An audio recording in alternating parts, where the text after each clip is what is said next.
So 250 years ago, right now, the revolution was well underway. The American Revolution had been started. The Continental Congress was meeting in this building, Independence Hall. And one thing I've been doing every day is just checking letters that the Founding Fathers wrote back and forth to each other. So I figured I'd check today and see if I find anything interesting and share it with you. I've got my laptop right here. So I'm gonna be looking down and checking for letters. Today is July 6th. Let's look at the letters. Okay, we have quite a few. 10 documents here. Several by John Adams, to James Warren, Ben Franklin, and then to George Washington. Let's start with general orders. General orders. 6th of July, 1775. Headquarters, Cambridge. Parole, Cumberland. A general court-martial is ordered to sit tomorrow at 10 o'clock a.m. for the trial of John Semsey, John Batchelor, and William Croston of all of Colonel Gridley's regiment, charged with, quote, desertion and theft, end quote. At the same time, they are to hear and determine the case of Edward Dunley, a stroller, accused of theft. Notice to be given to the prisoners today. Captain Leonard of Colonel Woodbridge's regiment and the remainder of his company are ordered to join the guard at Watertown. The clothing provided by the Massachusetts Committee of Supplies for those men of their government who lost their clothes in the late action on Bunker's Hill to be distributed to the most needy and necessitous men of each regiment, and an account to be kept thereof by the commanding officer of each regiment.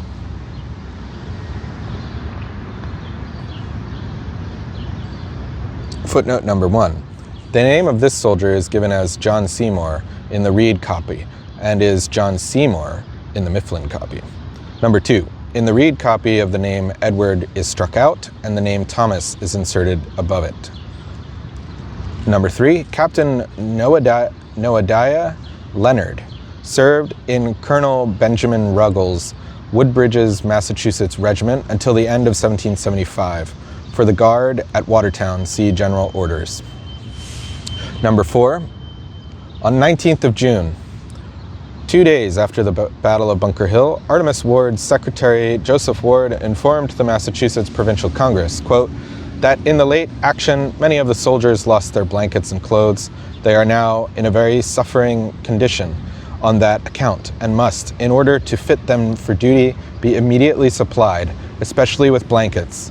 And many that were not in the action are destitute of blankets, end quote. The Provincial Congress responded on the same day by ordering the Committee of Supplies to furnish clothes and blankets to, quote, those destitute soldiers who shall produce from the colonel of the regiment they belong to certificates of their having lost both such clothes and blankets in the late engagement, end quote. The order was extended to 3rd of July to include non-commissioned officers as well as private soldiers. Let's start with the letters to George Washington. Let's start with this one. To George Washington from John Fenton. Medford, Massachusetts, 6th of July, 1775. Quote, though I am quite a stranger to your excellency, yet the peculiarity of my situation induces me to request that you will indulge me so far as to take me under your protection at headquarters, end quote. He wishes to explain his reasons in person. Explanation. John Fenton, an active and outspoken New Hampshire loyalist, was seized by a patriot mob at Portsmouth, New Hampshire, on the 13th of June, 1775. The colony's Provincial Congress declared on 29th of June that Colonel John Fenton is not a friend to this country, and 2 days later sent him to the headquarters of the New Hampshire forces at Medford, Mass. An Irishman, Fenton served as a captain in the British Army during the French and Indian War.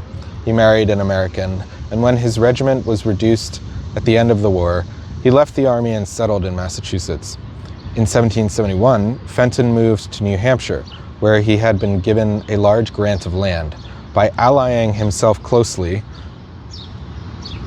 with the colony's royal governor, John Wentworth, he soon became a prominent political figure, holding, among other offices, a colonelcy in the New Hampshire militia and the clerkship of Grafton County. George Washington responded to Fenton's plea for protection from his New Hampshire enemies by sending him to Hartford as a prisoner on parole.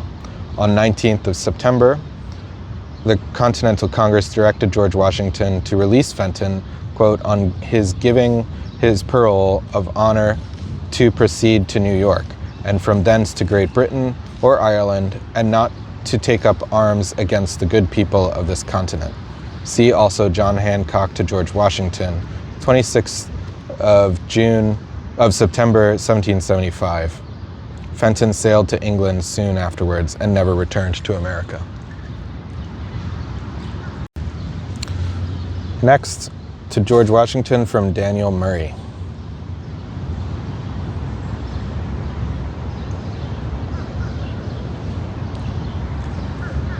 States, quote, that he has received the repeated commands of his father, now a resident in Boston, to assist his sister and 2 brothers, now at Waltham, in procuring them a pass into the town of Boston, end quote. He requests George Washington to grant such a pass. Daniel Murray of Rutledge, Massachusetts, and his family were zealous loyalists. During the summer of 1774, Murray left his legal practice in Brookfield, Massachusetts, to take over the family estate at Rutland from his father, Colonel John Murray, who fled to Boston in order to escape the wrath of a patriot mob that wished to force him to resign from the Mandamus Council instituted by one of the Intolerable Acts. 2 of Murray's younger brothers, John Murray and Robert Murray, and one of his sisters were now trying to join their father in Boston. George Washington instructed Joseph Reed to send Murray's letter to the Massachusetts Committee of Safety. In a covering letter dated 6 p.m., 6th of July, 1775, Reed explained to the committee, quote, as the general is wholly unacquainted with the circumstances of the case and the propriety of granting or refusing such a request, he refers himself to your advice and would be glad of your opinion on the subject as early as convenient. The Committee of Safety promptly forwarded both Reed's and Murray's letters to the Provincial Congress, which on 7th of July rejected Murray's request as part of a general policy in effect since 24th of June of denying entry into Boston. The 3 Murray children eventually did get into the town, and accompanying their father to Halifax in the spring of 1776, when Boston was evacuated by the British Army.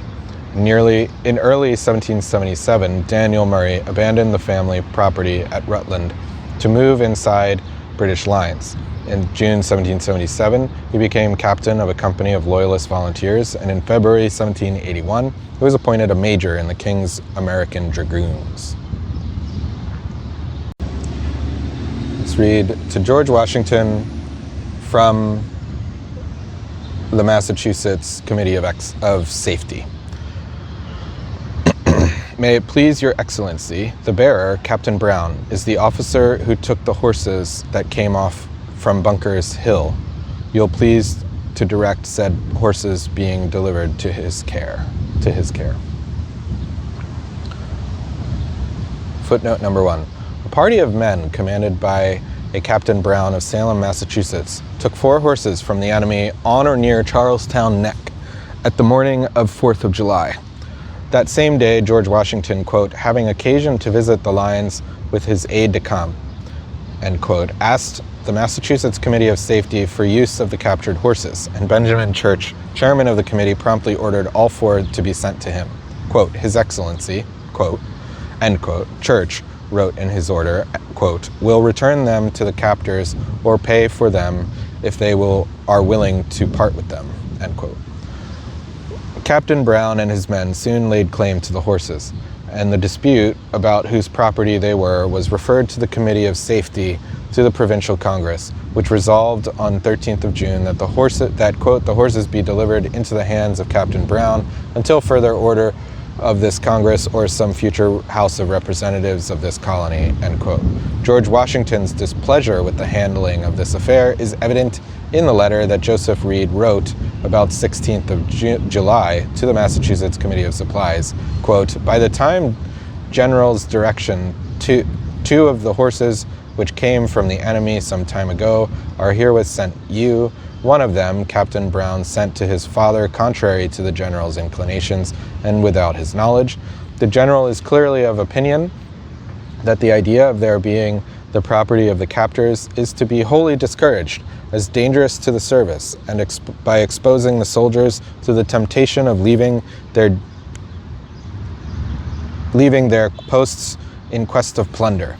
The remaining horse is in General Putnam's particular service, but holds himself accountable to the public in the direction of them. You will doubtless do it, so as not to encourage the notion, which has been taken up and too much prevails through the camp, that by such means they become private property. Let's look at this letter to Benjamin Franklin from Arthur Lee.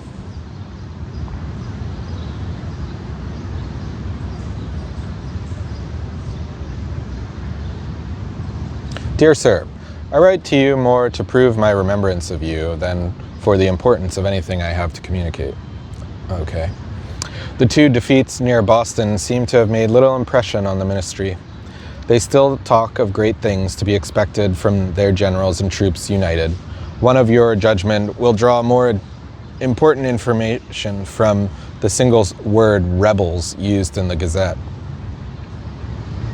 than from anything I can say. Far from retracting, they mean to exasperate, in perfect confidence of being successful. It is the curse of fools to be secure, and I trust their fate will prove that the end of the wicked is punishment. L.D.G. Germain, the father of the military murder bill, is dictator in all the military operations against America. As cowards are often confident when danger is at a distance, this man is not only bold himself, but inspires the king and his ministries with equal confidence. The report is that L.D. John Murray's regiment of Highlanders and others to be raised by Colonel Fraser are to be sent over. The former, I believe, is true. The Scotch will fight with 10 times the rancor and not half the bravery of the English. I cannot conceive them to be formidable foes, if bravely opposed. Against timid or flying enemies, they act heroically.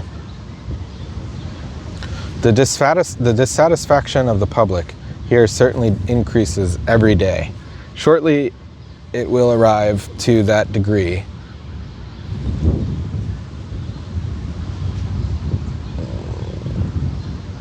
at which an untoward event or national calamity will kindle a flame destructive to all those who have planned these fatal measures.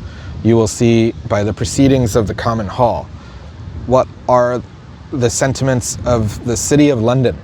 I am much deceived, or the nation in general will speak the same language in a little time. Happily, however, America is capable of working her own salvation, or the influence of corruption and dissipation here would render her escape from the hand of tyranny extremely doubtful. Revolutions of great empires have often been forced by the follies of weak and wicked men, but never before, I think, did the folly of man sin so obstinately against the evidence of accumulated instruction. An overruling providence seems to employ their ignorance and rashness for purposes which wisdom would foresee and shrink from.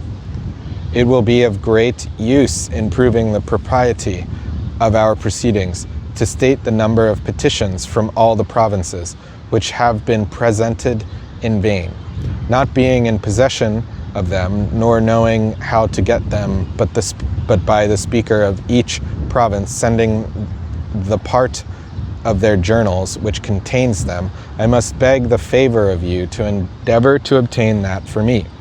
There will be a moment, I am sure, when stating the repeatedly rejected petitions of America here will bring down vengeance upon the heads of her inveterate enemies. But some gentlemen here have lately found by experiment that man can bear 180 degrees of heat and a dog 230 without injury for 30 minutes. The heat of the dog's body examined immediately did not exceed 130.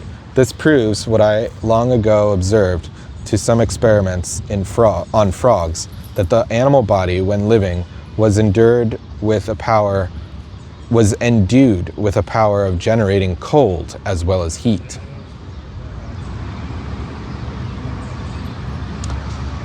Seventh London Gazette was the official government publication.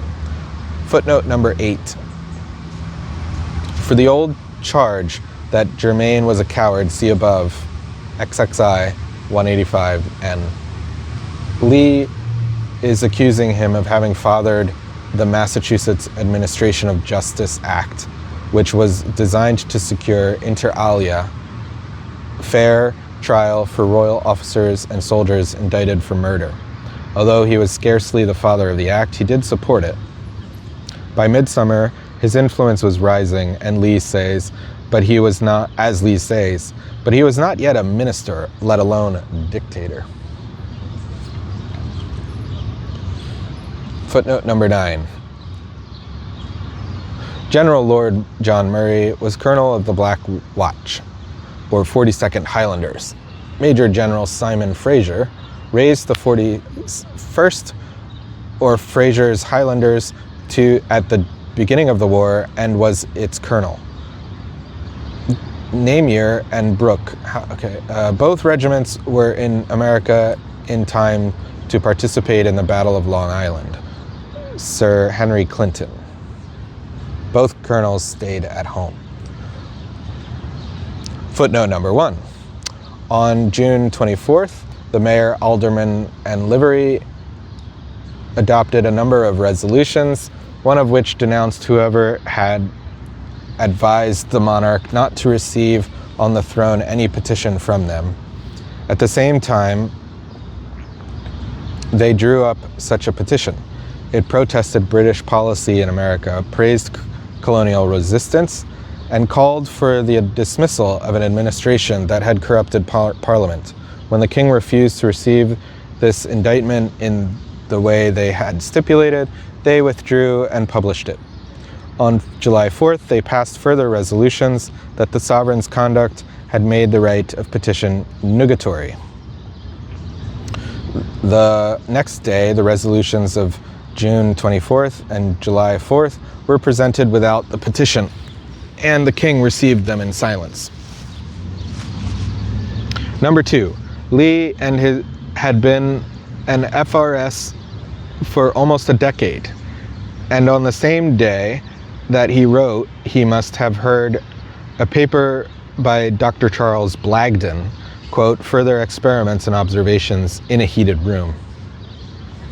Blagden was reporting work on animal heat done by Dr. George Fordyce and others. Thomas Thomson, History of the Royal Society.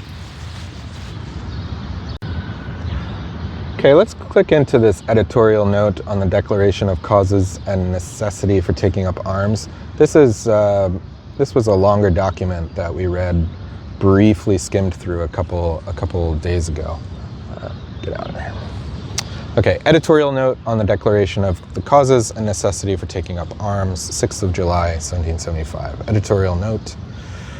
On June 23rd, Congress appointed a committee of 5, Franklin among them, to draft a declaration to the world that Washington would publish when he reached camp outside Boston. The committee reported its draft the next day, and on the 26th, Congress,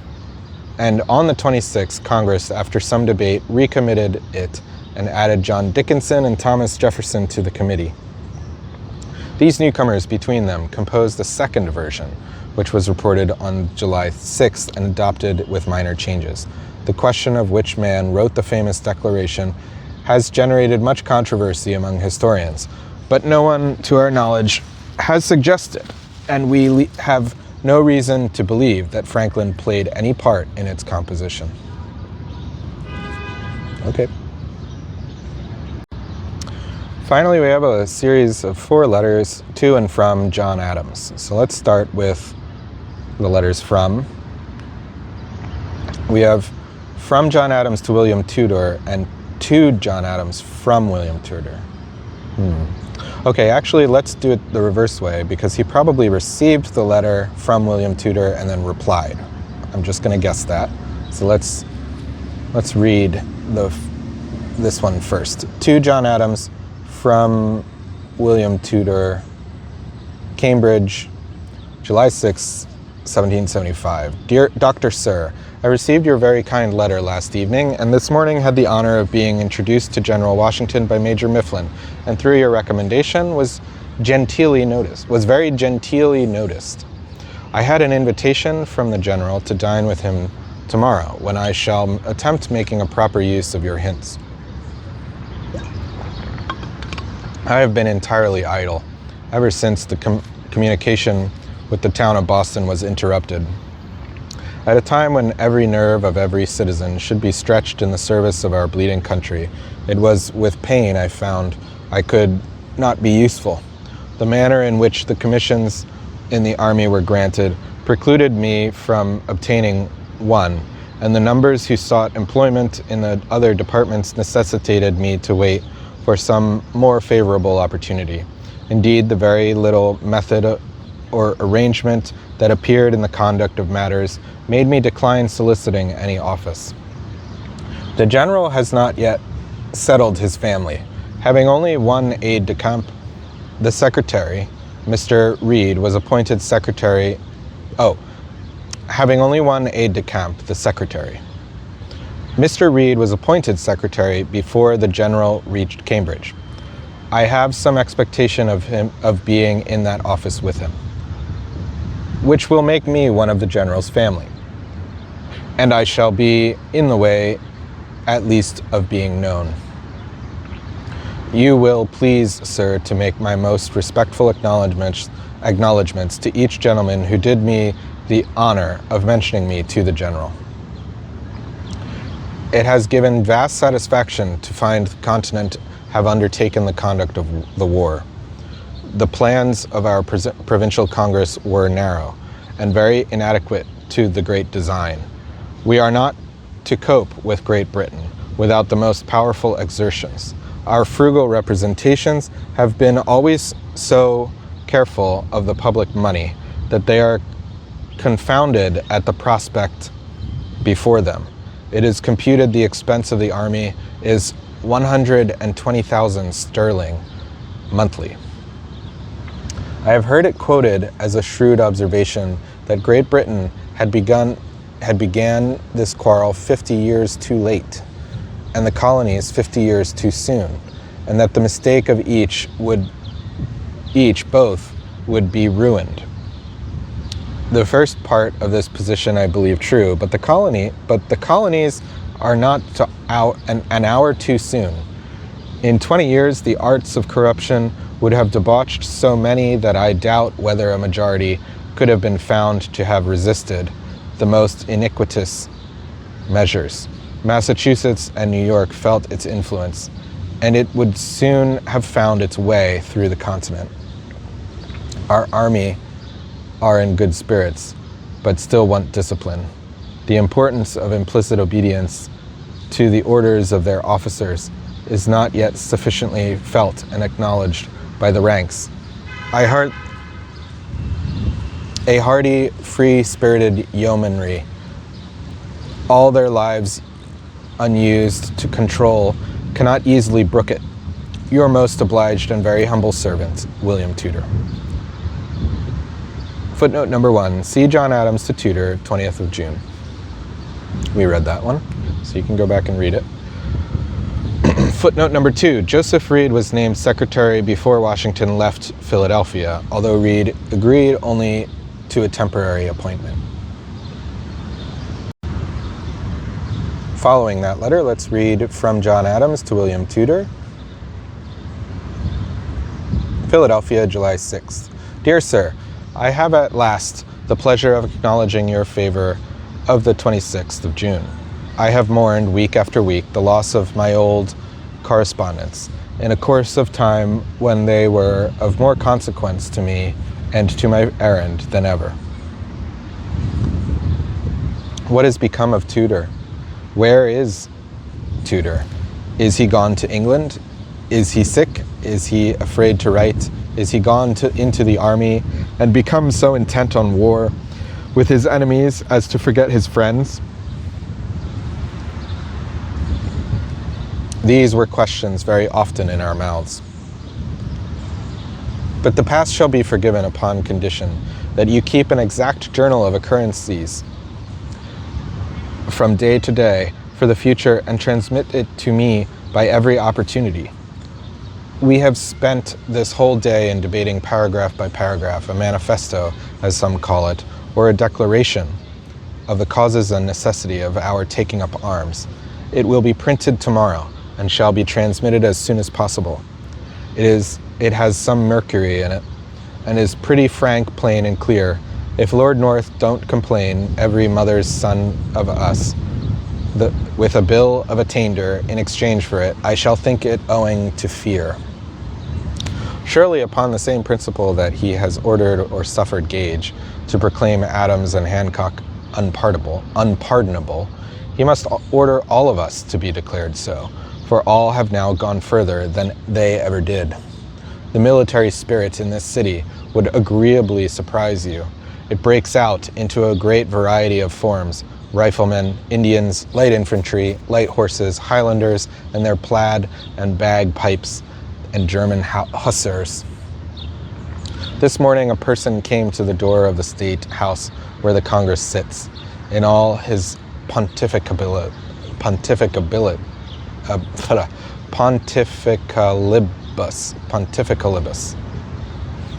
I went out to see him.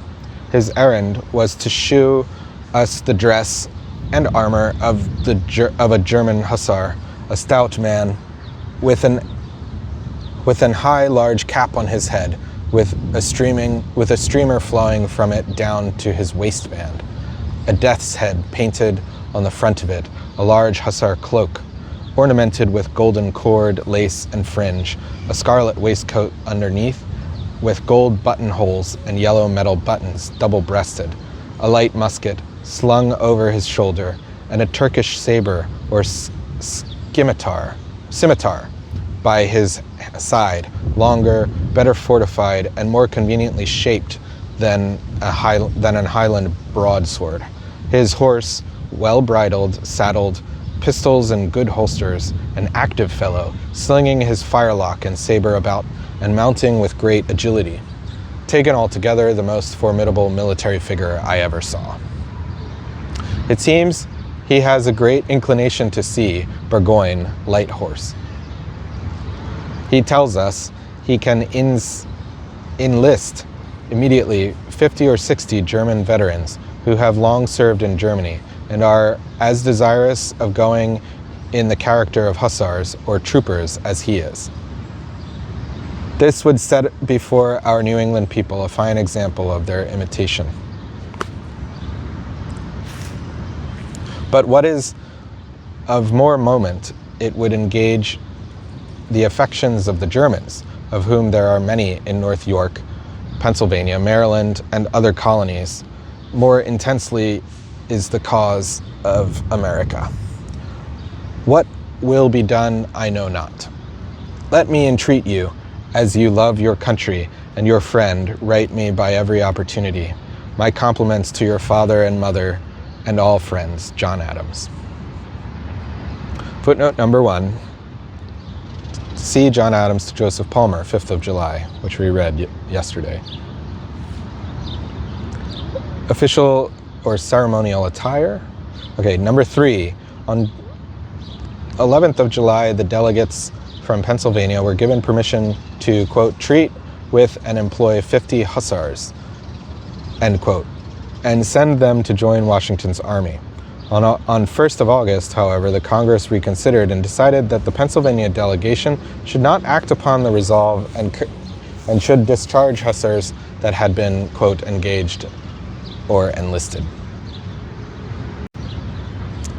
Next, from John Adams to James Warren, 6th of July, 1775, Philadelphia. Dear Sir, every line I receive from you gives me great pleasure and is of vast use to me in the public cause. Your letters were very useful to me last fall. Your character became then known and much esteemed. The few letters I have received from you this time have increased the desire of more. And some other gentlemen who happened to know you, particularly Governor Hopkins and Ward of Rhode Island, have confirmed every good opinion which has been formed. I must entreat you to omit no opportunity of writing and to be as particular as possible. Want of frequent communication and particular intelligence led us into the unfortunate arrangement of general officers, which is likely to do so much hurt. We never received the most distant intimation of any design to new model your army. And indeed, some of us were obliged to give up our own judgments merely from respect to what we took to be the arrangement of our provincial Congress. I have made it my business ever since I heard of this error to wait upon gentlemen of the Congress at our lodgings and elsewhere to let them into the secret and contrive a way to get out of the difficulty which I hope we shall effect. I rejoice to hear of the great military virtues and abilities of General Thomas. Alas, poor Warren, dulce et decorum est pro patria mori. Yet I regret this appointment to such a command. For God's sake, my friend, let us be upon our guard against too much admiration of our greatest friends. President of the Congress, Chairman of the Committee of Safety, Major General and Chief Surgeon of the Army, was too much for mortal, and this accumulation of admiration upon one gentleman, which among the Hebrews was called idolatry, has deprived us forever of the services of one of our best and ablest men. We have not a sufficient number of such men left to be prodigal of their lives in the future.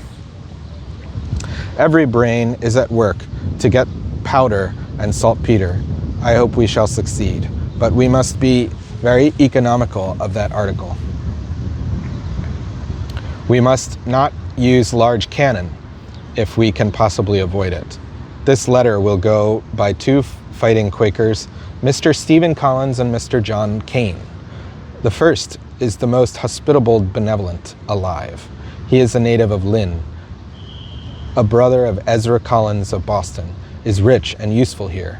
The last has been the instrument of raising a Quaker company in this city, who behave well and look beautifully in their uniforms. My love, duty, and respects, etc., where due. Adieu, John Adams.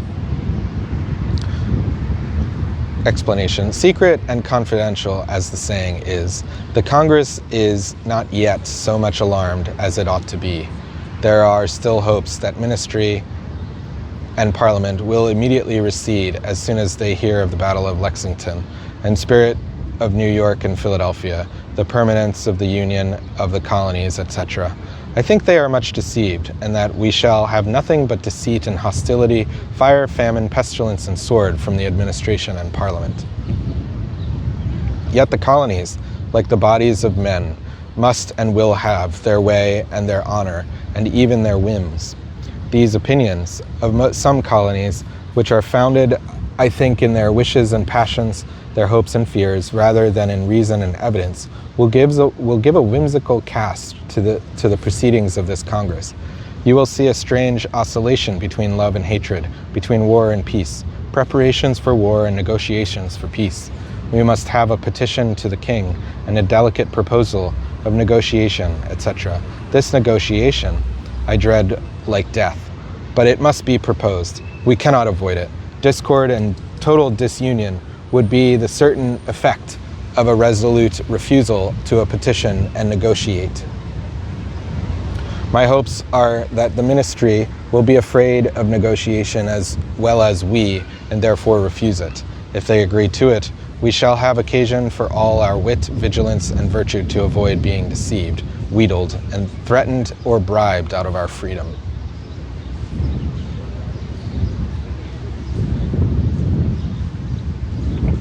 If we strenuously insist upon our liberties, as I hope and are pretty sure we shall, however, a negotiation, if agreed to, will terminate in nothing. It will affect nothing. We may possibly gain time and powder and arms. You will see an address to the people of Great Britain, another to those of Ireland, and another to Jamaica. You will also see a spirited manifesto. We ought immediately to dissolve all ministerial tyrannies and custom houses, set up governments of our own, like that of Connecticut, in all the colonies, confederate together like an indissoluble band for mutual defense and open our ports to all nations immediately. This is the system that your friend has aimed at promoting from the first to last, but the colonies are not yet ripe for it. A bill of attainder, etc., may soon ripen them.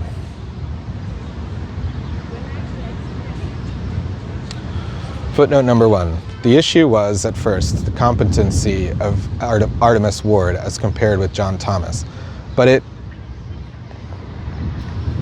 soon resolved itself into what position Thomas should have among the brigadier generals appointed on 22nd of June.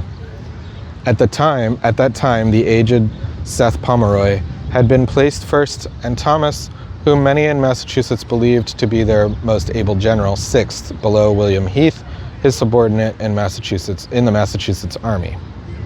By 6th of July, John Adams, aware that a mistake had been made and began efforts to rectify it, He was aided by the action of Washington, who, on reaching Cambridge and being informed of the dissatisfaction, held back the commissions until the Congress could act.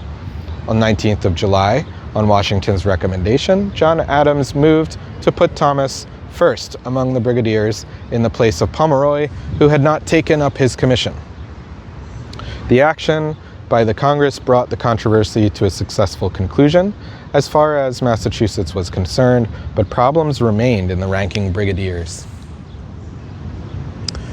Footnote number 2, manuscript is torn here. Footnote number 3, the communication is written on page 3 of a large folded sheet, of which the signed letter takes up page 1 and about half of page 2. The secret information is written in a small hand and crowded lines with such wide margins that it takes up only a middle strip of the page. Footnote number 4, the addresses are in JCC. Okay. Footnote number 5, the declaration of the causes of necessity of taking up arms. Footnote number 6, perhaps this is the earliest avowal of John Adams' desire for something approaching independence, which he had indignantly rejected in his Novanglus letters. In those, he had argued for separate states under a common king. Aside from his position, his radicalism had meant insisting upon united and firm action in dealing with Great Britain. Rather than petitions and addresses, he had preferred increased defenses and negotiations, only from a position of strength. Now, in advocating the establishment of, quote, the governors of our own, like that of Connecticut, end quote, a nearly self-governing colony, he would seem to be rejecting the Massachusetts Charter, and thus with it the prerogatives of the king. Connecticut, of course, was under the king, and on occasion had been forced to bow to the royal will, but with its elected governor, it would have seemed to someone from Massachusetts virtually free of the royal presence. It is impossible to say whether John Adams meant the change he was advocating to be permanent.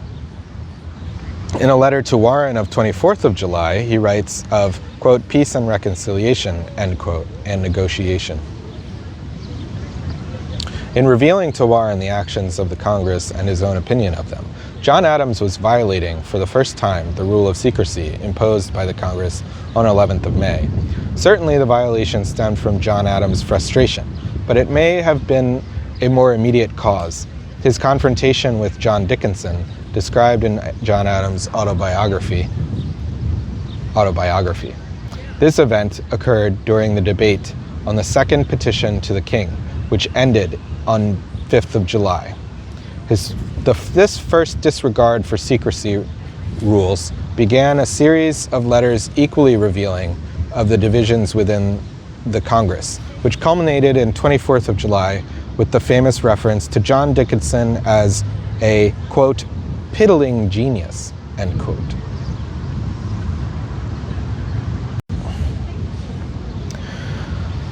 To James Warren, last letter. Dr. Sir, I have this moment sealed a letter to you. Oh, sorry, let me read the title. From John Adams to James Warren, 6th of July, 1775, Philadelphia. Dr. Sir, I have this moment sealed a letter to you, which is to go by my hospitable, honest,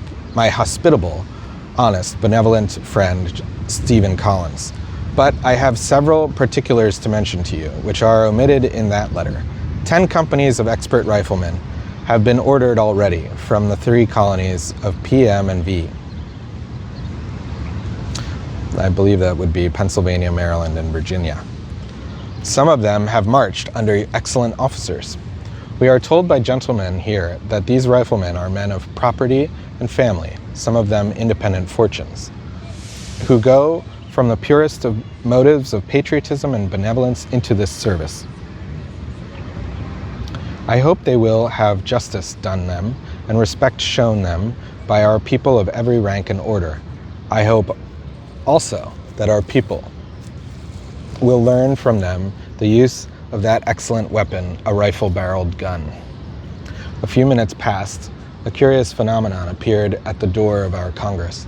A German hussar, a veteran in the wars of Germany, in his uniform and on horseback, a forlorn cap upon his head, with a streamer waving from it half down to his waistband, with a death's head painted in front, a beautiful hussar cloak ornamented with lace and fringe and cord of gold, a scarlet waistcoat around it, under it, with shining yellow metal buttons, a light gun strung over his shoulder, and a Turkish saber much superior to a Highland broadsword, very large and excellently fortified by his side, holsters and pistols upon his horse. In short, the most warlike and formidable figure I ever saw.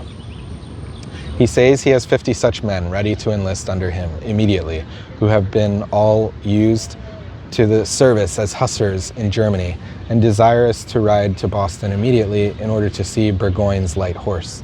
This would have a fine effect upon the Germans through the continent, of whom there are multitudes. But what will be done is yet uncertain. I should not myself be fond of raising many soldiers out of New England, but the other colonies are more fond of sending men than I expected. They have their reasons, some plausible, some whimsical.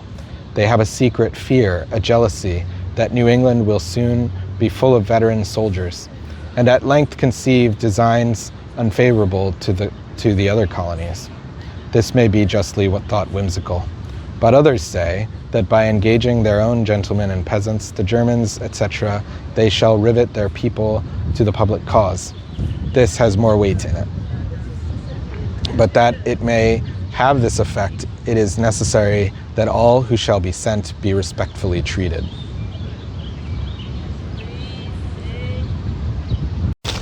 Okay, those are the letters for July 6th, 1775. If you like them, please give a like and a subscribe, and I'll see you tomorrow. Bye.